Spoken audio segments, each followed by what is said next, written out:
Shankar Vilas bridge నిర్మాణం మొదటి నుండి వివాదాస్పదంగానే ఉంది.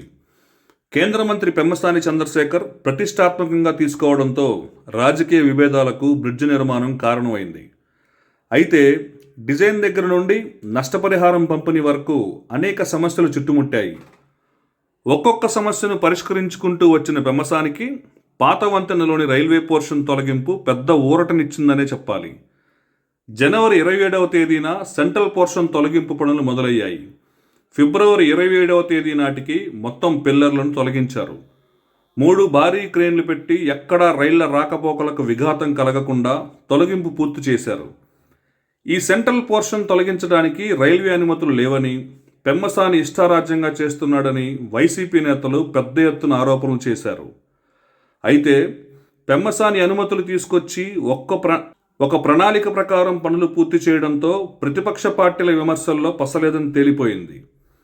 1 నెల రోజుల్లో సెంట్రల్ పోర్షన్ తొలగిస్తామని చెప్పి అదేవిధంగా పనులు పూర్తి చేయడం అంటే ప్రస్తుత రాజకీయ వ్యవస్థలో అంత ఆషామాషీ కాదన్న అభిప్రాయాలు వ్యక్తమవుతున్నాయి. సెంట్రల్ పోర్షన్ తొలగింపు తర్వాత ఏంటన్న ప్రశ్న వ్యక్తం అవుతుంది. సెంట్రల్ పోర్షన్ తొలగింపు తర్వాత అటు శంకర్ విలాస్ ఇటు జీజీహెచ్ వైపు పిల్లర్ల నిర్మాణం శరవేగంగా జరుగుతుంది. రాత్రి సమయాల్లో కూడా పిల్లర్ నిర్మాణ పనులు చేస్తున్నారు. అయితే ప్రస్తుత బ్రిడ్జ్ నిర్మాణంలో ముఖ్యమైన సమస్య నష్టపరిహారం చెల్లించి షాపుల తొలగింపు. ప్రస్తుతం ఈ సమస్యపైన దృష్టి పెట్టినట్లు పెమ్మసాని చెప్పారు. గుంటూరు కలెక్టరేట్లో జరిగిన సమావేశంలో 2027 నాటికి బ్రిడ్జ్ నిర్మాణం పూర్తి చేయాలంటే ఏం చేయాలన్న దానిపై అధికారుల నుండి సమాధానాలు రాబట్టారు. షాపుల వాళ్లకు నష్టపరిహారం అందించి భూసేకరణ చేయడం, అదే సమయంలో 2-3 నెలల్లోనే పిల్లర్ల నిర్మాణాలు పూర్తి చేయాలన్న టార్గెట్ పెట్టుకున్నారు. ఆ దిశగానే అధికారులు, ప్రజాప్రతినిధులు చర్యలు చేపట్టారు. కోర్టు వివాదాలు ఎదురుకాకుండా భూసేకరణ చేయాలన్న అంశంపై ప్రత్యేక దృష్టి సారించారు. ఇక నెంబర్స్ వారీగా పిల్లర్స్ నిర్మాణాలను పూర్తి చేయాల్సి ఉంది. రానున్న 4 నెలల కాలం బ్రిడ్జ్ నిర్మాణంలో అత్యంత కీలకం కానుంది.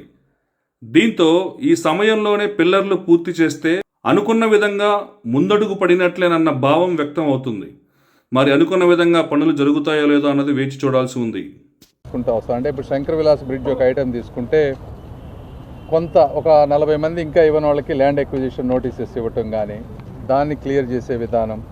ఇన్నర్ రింగ్ రోడ్ ఫేజ్ 3 మొన్న మనం టెండర్ ఓపెన్ చేసి వర్క్ స్టార్ట్ చేశారు. అయితే అక్కడ కొన్ని రైట్ ఆఫ్ వే దానికోసం కరెంట్ పోల్స్ ఇష్యూస్ ఉన్నాయి, అవి క్లియర్ చేసుకోవటం. అదేవిధంగా గోరంట్ల వాటర్ ట్యాంక్కి ఫస్ట్ 2 టెండర్స్లో ఎవరు రాలేదు. మళ్ళీ 3rd టెండర్ పిలిచారు, అది ఓపెన్ చేసి ఒక 4 మంత్స్లో కంప్లీట్ చేస్తానన్నారు. అదేవిధంగా ఇన్నర్ రింగ్ రోడ్ ఫేజ్ 3 అంటే డెడ్ లైన్స్ తీసుకుంటే శంకర్ విలాస్ 2027 జూలై 27 కల్లా కంప్లీట్ చేయాలి. ఇన్నర్ రింగ్ రోడ్ ఫేజ్ 3 వచ్చేటప్పటికి డిసెంబర్ 2026 అంటే ఈ రెండుకి ఇవ్వాలనేది. అదేవిధంగా నందివేలుగు ఆర్ఓబి దగ్గర ఒక కల్వర్ట్, అదొక 3 మంత్స్లో, అది కూడా టెండర్ ఫైనలైజ్ అయిపోయింది, కంప్లీట్ చేయటం.